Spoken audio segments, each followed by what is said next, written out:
Welcome to the Dream Architect Life podcast. You are in for a treat today. I have an old-time friend that I met through Strategic Coach, Richard Wilson, with us today. And Richard is a really fascinating guy, and he's been on a fascinating journey that he'll tell us a little bit about. He's got a company called the Family Offices, and it's like the largest investor access point, and I'll let him tell you a lot more about it. But Richard, welcome to the Dream Architect Life podcast. Appreciate you having me here, Brian. Good to be back. Yeah, good to see you. I found one of the really interesting things, we like to talk about people and how they've made their dreams come true and maybe some of the unique things that they've done to be successful. And I've just found that literally anybody can make their life so much better. You just got to follow some principles and things. And it's following people that have already done it that makes it easier. And so when we were catching up before we got started here, I just love your thinking on wanting to have a little more time, and you're an outdoors guy. And so you picked up you and the family and moved to Hawaii.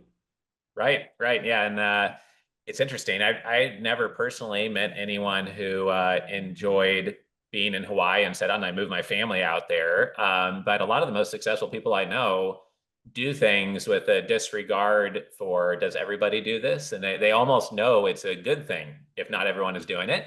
And my kids will see a fancy sports car like a Lamborghini on YouTube, et cetera. And I think it's important to communicate to the next generation, like, you can put your money into, these depreciating assets, or for the cost of 5 or 10 Lamborghinis, maybe, live in Hawaii and have a more healthy adventure lifestyle, right? Like, it's like, what do you value in life? Like, so I think that's part of the reason we moved, just to enjoy life and then make it worth, answering emails and being on fun podcasts and putting on events and all that stuff, right? So Yeah. Well, let's talk a little bit about that. Maybe give us a little background on your story and how you got started and what you're doing now, because I think it's fascinating. And fortunately, I've been able to participate in a few things that you're doing, and so it's been great to see your exponential growth. Sure. Yeah. Well, I'll try to summarize the last 18 years in about a minute and a half or less here. So basically, like, I got started with a blog. The blog took off and got 1,000, 5,000 hits a day, organic traffic. We then started speaking at events. And I spoke at a couple hundred events in 15 countries, and then started putting on our own events and got a book deal with Wiley. I bought familyoffices.com about 16 years ago. And then we built up the business. We've now hosted 300 of our own events. We do about 16 to 20 events per year now. I've written 13 books and got a big newsletter on LinkedIn called Investor Club Edge. So the unique thing about us is that we got about 17 million social media group members and followers. And then we also own billionaires.com, where the Family Office Club is interviewing 100 billionaires publicly. So we're about halfway through that process. But that's kind of it in a nutshell. Well, tell us a little bit about the Family Offices and Investor Club. Who's in it, what it's about, how it helps people. Sure. And I think that would be really helpful to people kind of get a little better understanding.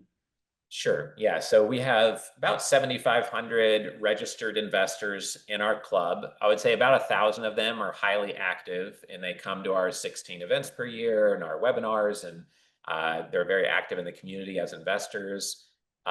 We have, to help with those events, AI tools that help you connect with the right people at the events and help you connect with investors outside of our community as well as within, and conduct due diligence, et cetera.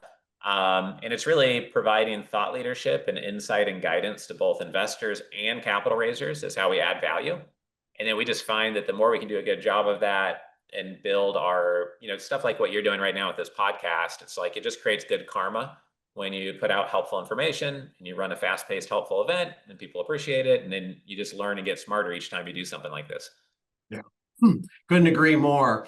And you don't get as successful as you've gotten over the years by just letting it happen. You have to have a vision, or you have to dream big for these things to occur. And maybe give me your little definition of what dreaming big, what it means to you, or how you would interpret that.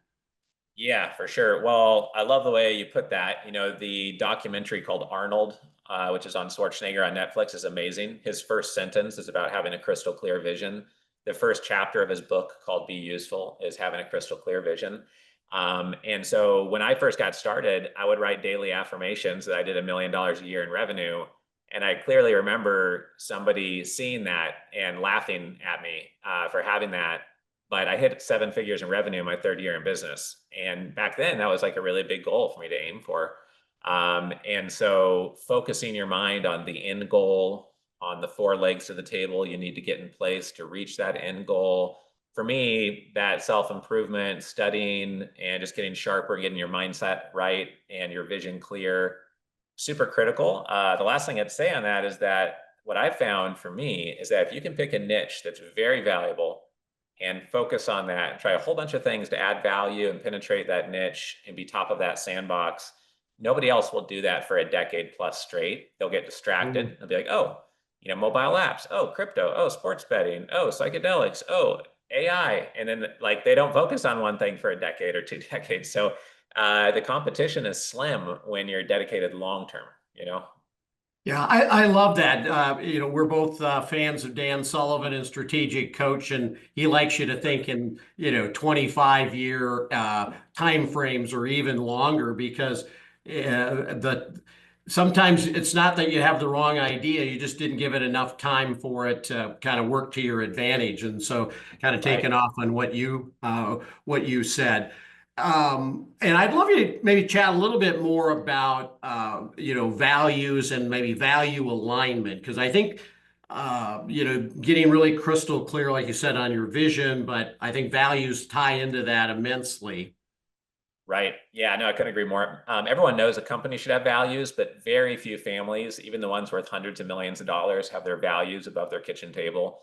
And I realized while talking to Dan Sullivan in his backyard, he started to rattle off the Boy Scout law, which is basically the values of the Boy Scouts. And I could rattle off the rest of it from memory because I was brainwashed in a good way as a kid on those values. And I realized my daughters don't have those brainwashed into their minds. So we've changed that, and now we have the values of being healthy, bold, brave, clean, cheerful, kind, grit, responsible, respectful, and high integrity, which are similar to the Boy Scout values. And then we also have read to the kids 2 books, the Be Useful book from Arnold, and then Success Principles by Jack Canfield.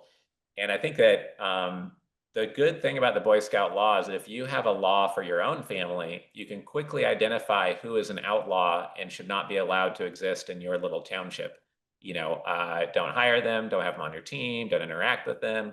So it just makes life more simple. And the more that people and businesses and joint ventures and partners and content and where you live is aligned with your values and your life, then the less friction there is. And I find that things just become easier. Yeah, I so agree with that. And one of the things is, the old saying is, I think you end up like the 5 people you spend the most time around. So such a critical thing. And what a gift to be able to share that with your kids at a young age. And so I would say, you probably highly recommend both of those books for, families. Is there any other books that you would say have had an immense uh, effect on your family to help your kids kind of learn those ideals? Um, Not another book that impacted the work with the kids, but I do involve them in everything in the business. I tell them when we're negotiating contracts and agreements.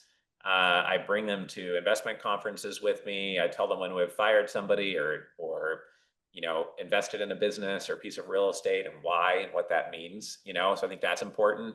And the cheat sheet that I read to the kids at breakfast, which is an AI summary of those 2 books and our family values, I just sent you the Word document for that. So if any of your Yep. listeners would want to customize that cheat sheet for their own family, they can at least see what I'm talking about. And they may like completely different books. They might want to summarize Yeah. values from the Bible and have totally different values. But like the whole point is just to show, like I basically tell my kids, like you can ignore your teachers, you can ignore social media, the news, you can ignore what everyone in the world says. If you live by this one pager, you're going to be amazingly successful. And it kind of simplifies life down to like a cheat sheet. Yeah, I'm excited to share that. So we'll have this in the, the show notes, along with, as we'll talk in a little bit. Richard has developed some AI tools that he uses, and he's going to share one with us, so you can see kind of some of the amazing work that he's doing. But yeah, I think, boy, just dead on, and kudos to you for going that far. And the people that I've talked to that happen to have children, they're the ones that look like their families turn out to be great people, or have gone through something like you've done with your kids. So I think that's fantastic, because if you can simplify life, it's tough. And especially when you're a kid, you don't have the experience. And if you can boil it down to just a few principles, and then not listen to anything else, boy, a lot more opportunity for success. So good for you. And we'll put that also in the show notes. Sure, that makes sense. Yeah. So one of the things I'd love you to chat a little bit about is maybe some of the lessons that you've learned. And I know you've got some principles that I'd love you to share sometime during the podcast that you have found from really ultra successful people that are different than most people might think. And I'd love you to maybe share those, but maybe start with, your difficult lessons that you've learned, and if there's anything that you could share that might help people miss or avoid that step, if you will. Yeah, sure. I found a few things that pop out again and again. So we've interviewed 45 of the 100 billionaires on stage or over Zoom, et cetera, like Mark Cuban, Tim Draper, Tony Robbins have interviewed, et cetera. But I've also read 125 books from billionaires, and my interviews with them are not as long as what they put into their books. So I actually learn more from the books. But what's interesting, what comes out is that a lot of them have an expectation of excellence from themselves and others. A lot of them have a clear vision, which is a big vision and ambitious and bold, even if they don't have a map to get there quite yet. What's hardest to implement is this next one, which is they have like an anti-herd mentality. And Bezos wrote recently that the challenge is that the herd is usually right.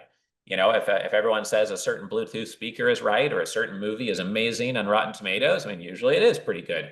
But to really have outsized results, you cannot be following the herd on everything, of course. You have to do some things that are very unique. And if you could catch the rocket, it would change everything.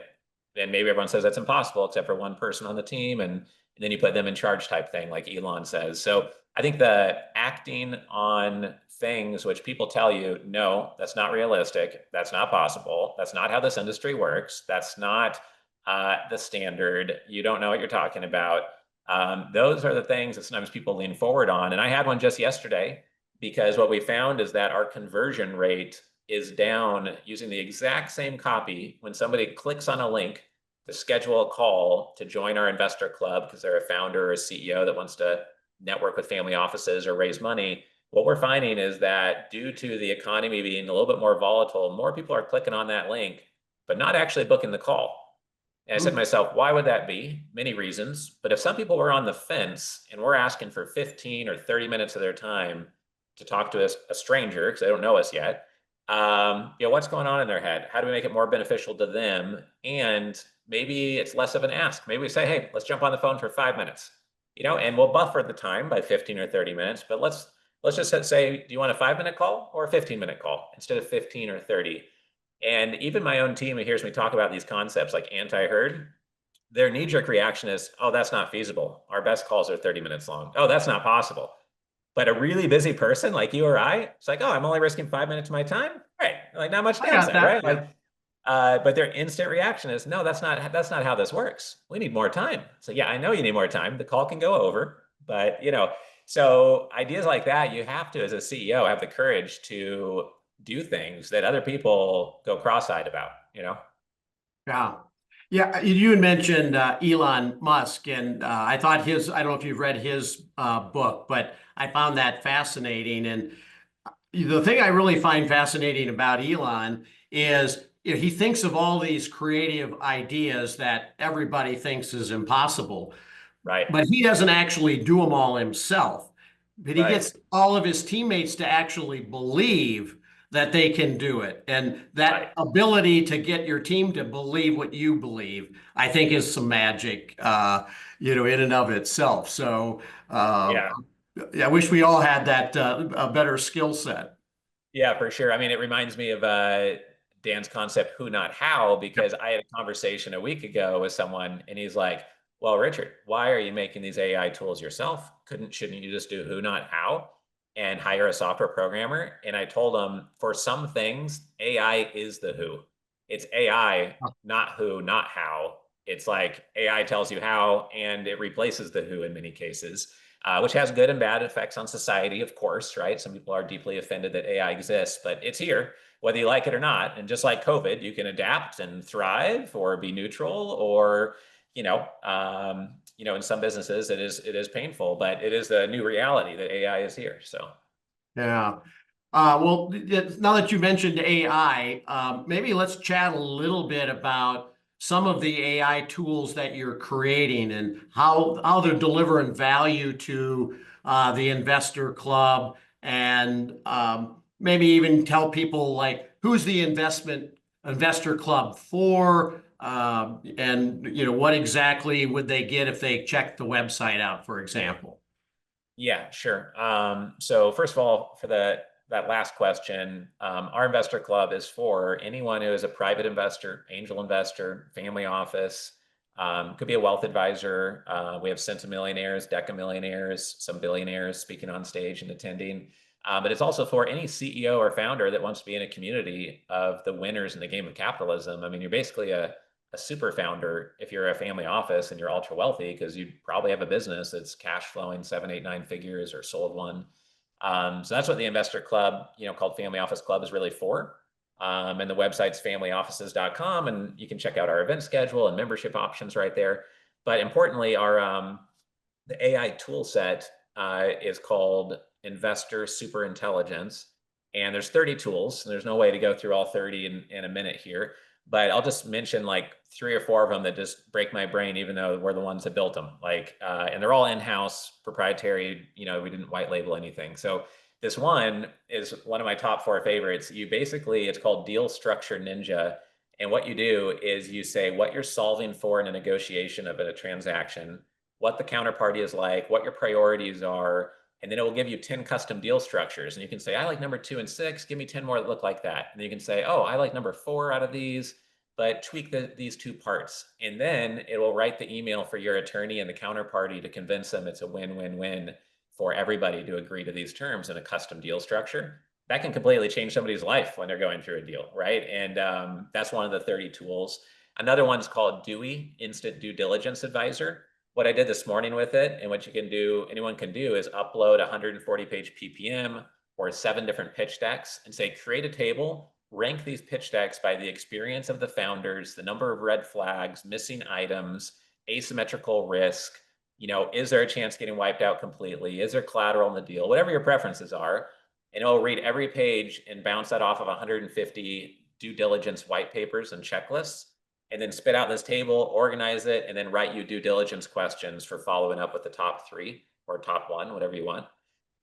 So that's pretty cool. And then one of them is called Investor Pipeline Builder, and it takes our profiles on 22,000 investors. And you're like, hey, I'm got a fintech company and I'm in Austin, Texas. Who should I be talking to? And it'll tell you the 1% of the 22,000 investors that are in Austin, or they invest in fintech all the time, or their corporate venture capital focused on fintech, et cetera. So it's taking big data and then crunching it and saying, you only care about this 1%. So forget the other 21,500, just focus here.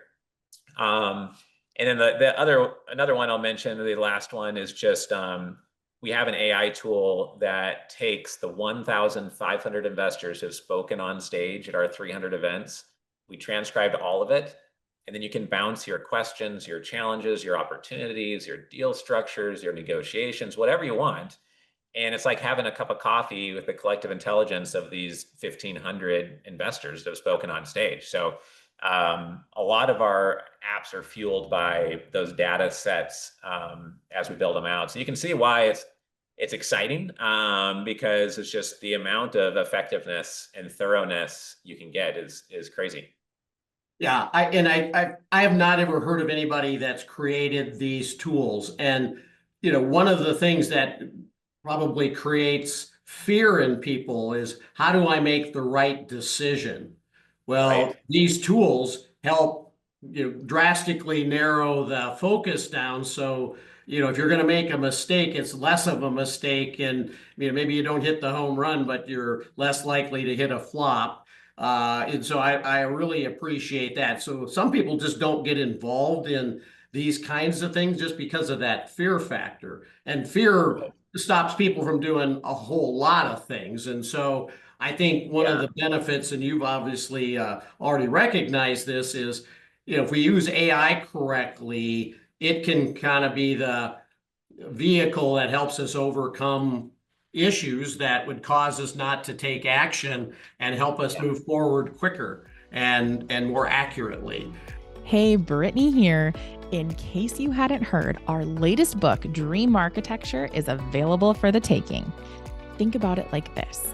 What is your biggest, wildest dream of what retirement could look like? Not the dream that your friends have, or your parents maybe had, or your coworkers. Your best dream, the unreasonable one, the one that you might have trouble admitting even to yourself. So that is what the Dream Architecture book is about. Hop on over to dreamarchitecturebook.com so you can start dreaming big today.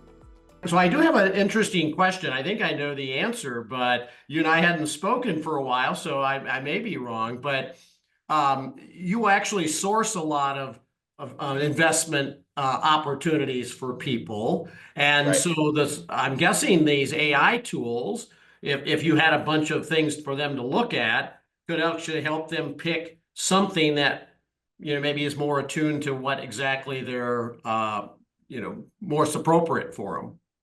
Right, right. Yeah, for sure it can. And if you're facing, like Bezos says it, even at 1 million employees, he prides himself on being very decisive.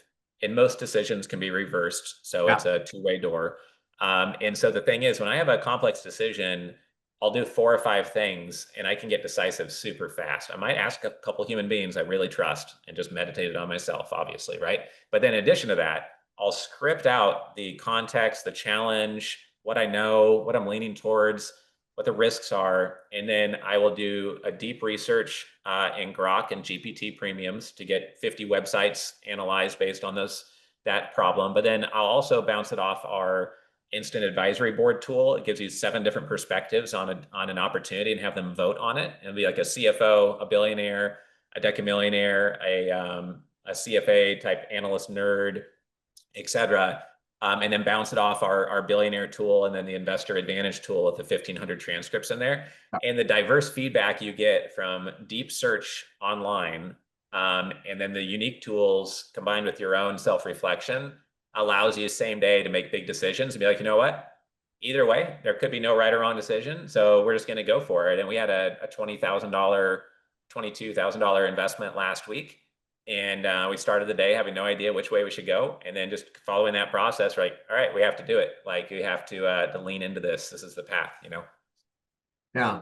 And I think it's just kind of the scratching the surface on what this can do. But, these being able to ask questions to these 1,500 people, it's kind of like having Warren Buffett or, somebody in your, back pocket and get their wisdom without having to be in their, actual presence, but all their thinking and all of their material is right at your fingertips. And so I'm glad to see you're actually, having that utilized in what you're doing, and lots of other industries are doing that, where, you personally don't have to answer the question, but you're getting people that are maybe much more adept and smarter and more success, helping give them the answers, and they can get it that quickly without, having to know, Warren Buffett or Bezos or, any Right.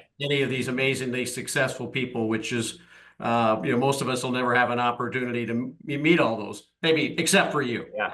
No, no. I mean, I'll never meet all of them, of course, right? Miss my chance with Munger, obviously, sadly. Yeah. But I think what we were talking about before we started here is that there's some obvious things. Like we've had 75 pro athletes on stage, and we interviewed Mike Tyson and a bunch of NBA and NFL players, and you see what they do in terms of grit and discipline and hard work, and you see how they're top 0.1%, and it's all about unique actions from unique mental models, right? And then the same with billionaires, centimillionaires, family offices, it all rolls up to the mental models. And so having the top 100 mental models that Warren Buffett and Munger talk about, the top 100 from Bezos or Zuckerberg, Elon, top 100 from Sun Tzu, the top 100 from all different types of people is super helpful. So we transcribed 986 public talks from billionaires, put them in a tool, and then we asked that for mental models. And so the point is like, there's a mental model to help you make progress on whatever challenge you're facing. And that's the tool I want to give away for free to your followers, just to show them like how powerful these types of tools can be. And, hopefully they find it helpful, and there's no gate or trial trick to it. It's just open free access to the tool. So I hope they enjoy it. Yeah, well, thank you for doing that. I think Yeah. people will be absolutely fascinated by it, and it'll be in the show notes. So please Cool. utilize that, because I think if you play with that a little bit, you'll be kind of amazed how helpful it will be. And one of the other things that I would highly suggest anybody that's interested in this kind of topic is you have some. First of all, a lot of conferences, and they're literally located all over.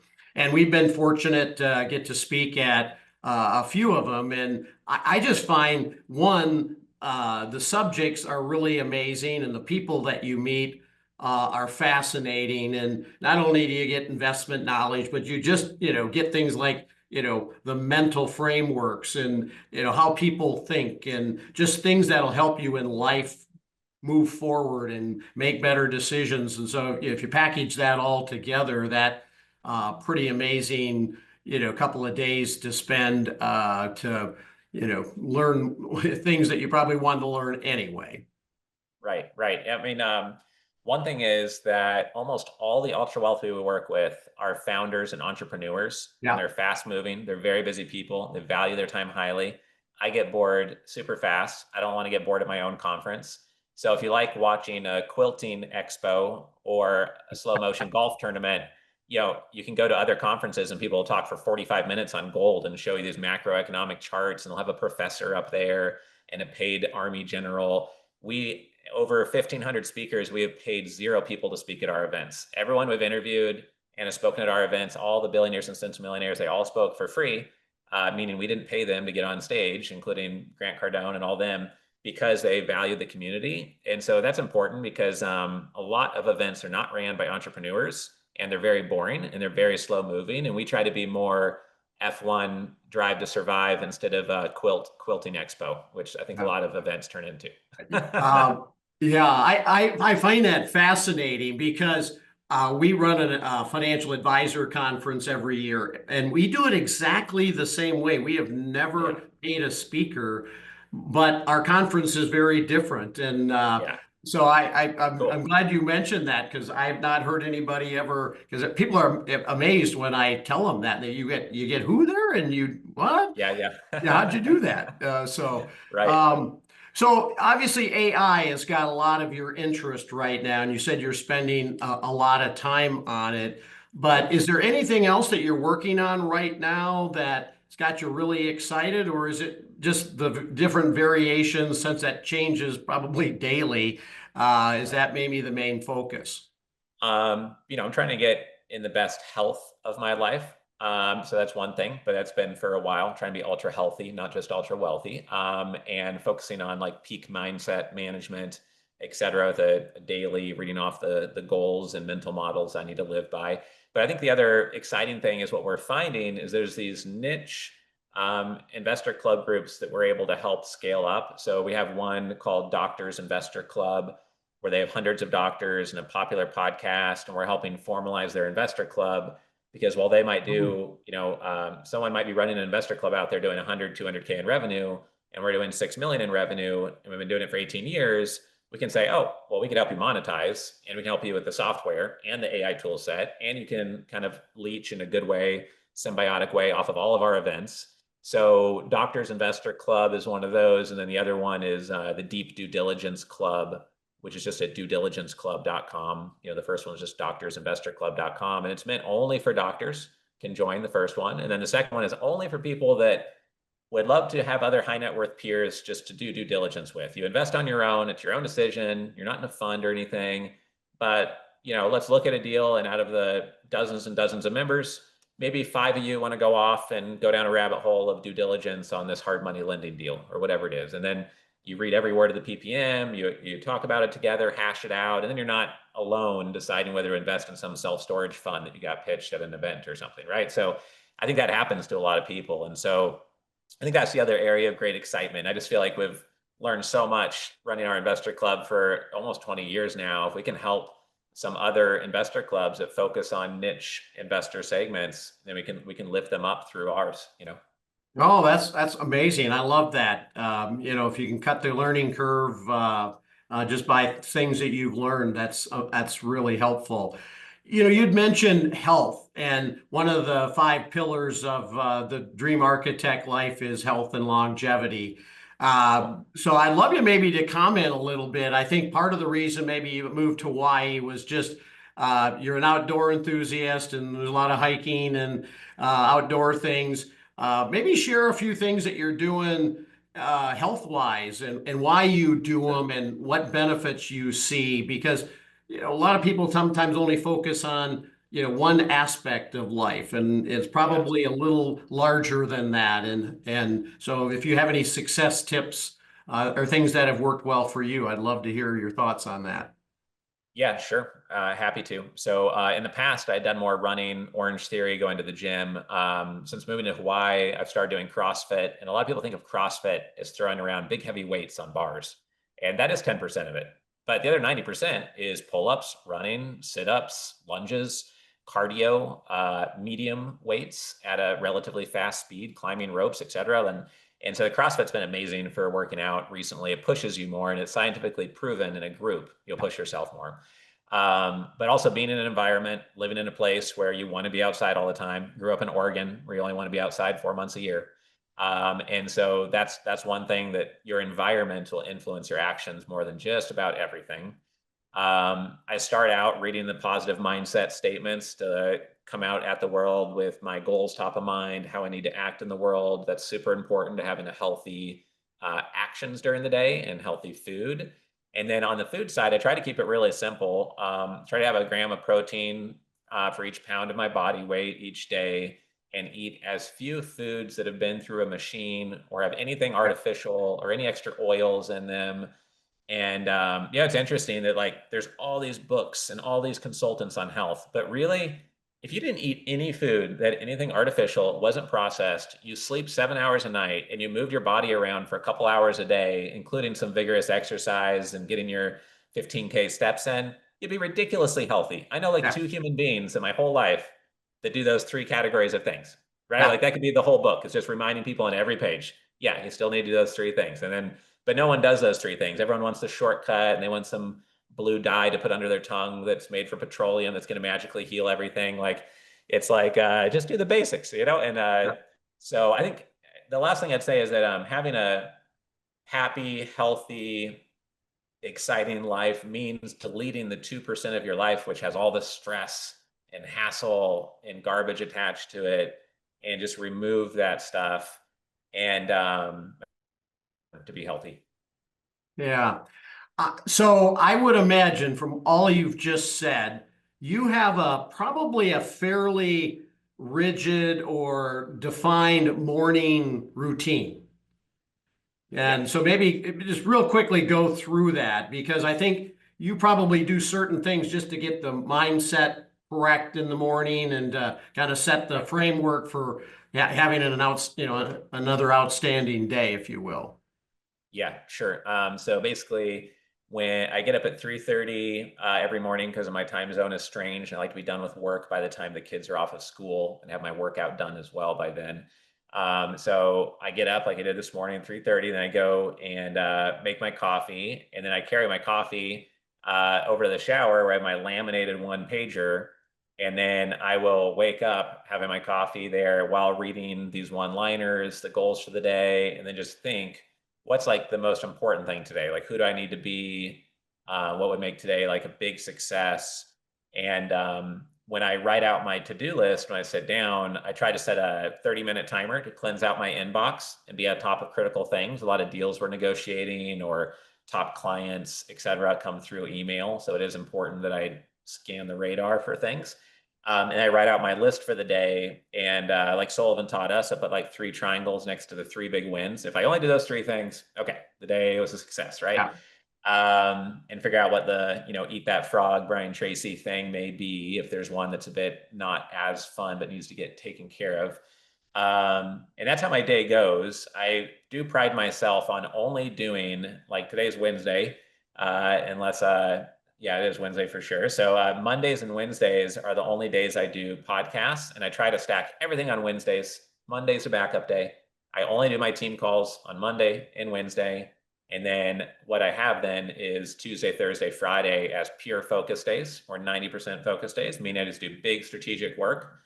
So it's a mouthful of an answer, I know, but take it or leave it. That's what like helps me like start the day focused. Because with 17 million people on social media, the stream of people asking me to get on a call, help them with something, act like I owe them something, or criticize me for something is pretty much endless. Yeah. Like Mr. Beast says that at 394 million subscribers, he's given eyesight back to 1,000 people. He's digged 1,000 wells in Africa. He's donated way more money than most billionaires. He gets more death threats per day now than ever before. Yeah. And he's like, what did I do? What did I do? Yeah. So it's just, you have to protect yourself from all that. Yeah, exactly. Well, and you bring up a good point because, for most of these podcasts, we get to talk about all the great things and the success and how we got there and, how great life is. But, it just didn't happen overnight. And so Right. what normally happens is, with normal growth, there's, you get to feeling down or discouraged or something bad happens. And, are there certain things, obviously, because that's happened to you, are there certain things that you do when, something goes bad or you get a bad review or somebody says something that helps you come out of it? Tony Robbins says it's okay to get thrown off your A game, let yourself vent or be upset for 5 minutes, and then you got to snap out of it. And all the top pro athletes, I've watched 20 pro athlete documentaries and interviewed 75 on stage. It's almost all about snapping back into it, the momentum game, keeping positive, et cetera. So the self-talk, is really important. Preferencing the day with those mindsets to put up like a shield over negative things is really important. But then also, I had a business partner who killed himself, and I remember sitting down on the sidewalk when that happened and thinking like, man, I've been working myself real hard, like grinding really hard, like nonstop. And that's when I decided to be a bit more strategic and get rid and delete some of the stress. Because even his own wife didn't know, besides just being an intense guy, why he would do that, and he left his 5 kids, and it was pretty sad. So it's about having the most exciting, fun year of your life. But at the same time, I'm a huge David Goggins fan. And he says that when everyone else stops, they're really at 40%. And I think about it like, if my quote unquote competition or my former self was in a race, what would be the reasonable amount of effort to put into developing these AI tool on mental models or this event? And then if you were very competitive, you'd think, oh, well, that's what I used to do, or that's my competition might do. Let's go a little bit further. Well, what if someone else thinks the same thing? And then what's further? And then that's way further than anyone else would reasonably ever do. And then that's a way to do something at a really excellent level, I think. And so that's kind of a Goggins mindset, but it doesn't have to be all pain and stress and intensity. You can do it like with excitement and intensity and having the most fun year of your life. So I think all that's important, not just to look at it as rainbows and butterflies, but also focusing on something you're passionate about. Yeah, no, that's really great advice. Because I think life can get really stressful, and as you alluded to, it can go to the extent of, your partner. Just talking to a client of mine the other day, she's in her 40s, and in a real stressful business relationship, had a heart attack, and she's like a really fit, healthy gal. Wow. And so, we didn't have any conversation about money. We just talked about, the next steps and how she should take care of herself and other Yeah. things. And, I mean, you really need to look at that. So I appreciate that. Those are some of the most helpful comments that, I think people can take in and absorb. So, I got a couple more questions. I literally, Richard, I could chat with you all day. I love your thinking. I love what you're doing. Sure. I'd love to maybe hear, because you really, when I think of somebody that thinks big, I'm seeing your picture in the dictionary when you look under that. So, what would you say right now is your biggest or most important dream or aspiration for what your future looks like? If we were Right. sitting here 3 or 5 or whatever years from today, like what big things do you got on the docket? Yeah, I think about like a 3-point like moat strategy to build a big moat around our business. I think taking our social media from the 17 million to 100 million will build a really big moat and give us, we were at 3 million just like 3 years ago. So just scaling that up. The second one is making billionaires.com one of the top 3 most amazing websites on mental model strategies of billionaires. We've interviewed 45 billionaires out of the 100 I want to. And I've only read 125 out of the 245 books written by billionaires. I think if I can interview 100 billionaires and read every book ever written by a billionaire, that something unpredictable and magical will happen. I don't really know what it is. Maybe something that's life-changing. And then the third thing is really going super deep on AI. There was about 10 days when COVID started, and we had 32 live events planned that year, that I said, oh my gosh, my business is in big trouble hosting 32 in-person events. And then I started to pivot. Things went better. I pivoted more, and we actually had a good year. We had a great year, actually. And pivoting harder and faster is what benefited me. And so now looking back at that, I see this as a COVID 2.0 of who's going to pivot.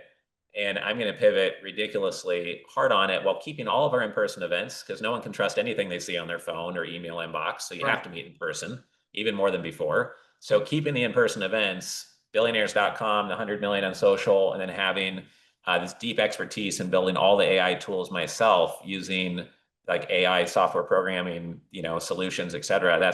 Those are the 3 points of the moat that I'm trying to build, and happy to bounce ideas off of others if they want to, brainstorm on such things at some point. Yeah. I love that, and I totally agree. The future is going to be about speed of execution, and Right. so you're way ahead of the curve there. And I'm really excited about what you do with billionaires.com, since I'm a part owner in that website with you. Yeah. Yeah, appreciate that. I think the crazy thing is, like, we shouldn't even own it. Like, why is my little 6 million in revenue firm even own that damn thing? Why wasn't Goldman Sachs buy it? Do they not want to attract billionaires? Yeah, I'm it'll happen like, someday. Yeah, isn't that funny? You would funny it was even like really available when I know. when you inquired on it. But Yeah, maybe 2 more questions, and then sure. we'll have to wrap up here. But fascinating. Um, is there any other piece of advice that you haven't mentioned that you would love to give to the listeners? Yeah, Mark Cuban says it doesn't matter if you don't have the biggest network. I started with less money in my bank account than I had due for rent that month when I started this business. And he says you don't have to have the big network or all the capital. Focus on a high value niche. Read everything in the niche. Everyone else is too unfocused or too lazy or both to do that. And he got a job at a computer software company in college. He read the software manual, the 135 pages. First customer came in. He's like, oh, yeah, that's easy. It's on page 79. Didn't you read the manual? And they hadn't, of course. Who's ever read a software manual? And he found out the owner of the software company that had that franchise store hadn't even read the manual. And so he did very well at that job. And then a light bulb went on. He's like, oh, nobody reads anything? Everybody's kind of lazy and not focused? Okay, I can win at this game. And that is a great empowering principle for someone listening who maybe isn't worth 10 million or 100 million. It's exactly where I was at. When I got started, I had nothing. Yeah. And I thank you for saying that, because it really is about delivering value and Right. what's in it for them. Right. And if you can crack that nut and focus on that, you're going to be an attraction strategy, whatever it happens to be, because Right. that is so unique. And like you said, no one does that. And literally, if you remember one thing out of what you said over the last 45 minutes or so, that's brilliant. That's Because a it's just yeah. absolutely so true. And AI and all these other things, will maybe help you deliver value, but even if you don't use AI, figure out what you want to do and what your passion is, and how do I deliver value to the people that need that, and Yeah. just stick with it, and you'll That's be more successful than you ever know is possible. Yeah, for sure. That's just one example of one mental model from Mark Cuban. And you can look at what billionaires do and then try to copy what they did, but they did something at a certain point in time in a certain industry. Understanding their mental model that led to those actions is where the power is, because now you can apply that to your industry right now in this time with this reality, right? So that's why the mental models is where all the power is, which is that free AI tool I just going to provide you. Yeah. Well, I would highly encourage the audience to, jump on your website and check out all your social media. You're on Facebook and X and YouTube, and and we'll have them all in the show notes, so that if you want to check any of those out, we'll have those sources for you. But maybe let's end with this question: what haven't I asked you that I should have asked you? Perhaps like maybe the number one thing that number one mental model that's helped my business scale forward multiple seven figures. And, I think the answer to that would be my early mentor, Eben Pagan, told me to read a book called Mastering the Rockefeller Habits. Yeah. And there's a chapter on choke points, and the acquisition and the development of strategic choke points has changed my entire life. And, owning billionaires.com, it's a choke point. Once we have it, make it into a top 3 site, that's not available for someone else to buy. And now we kind of occupy that turf a bit. And so identifying more strategic choke points and ones that you can afford to pull off and put the work into getting is a huge secret in having great momentum in business. So I think that would be, one thing for people to know.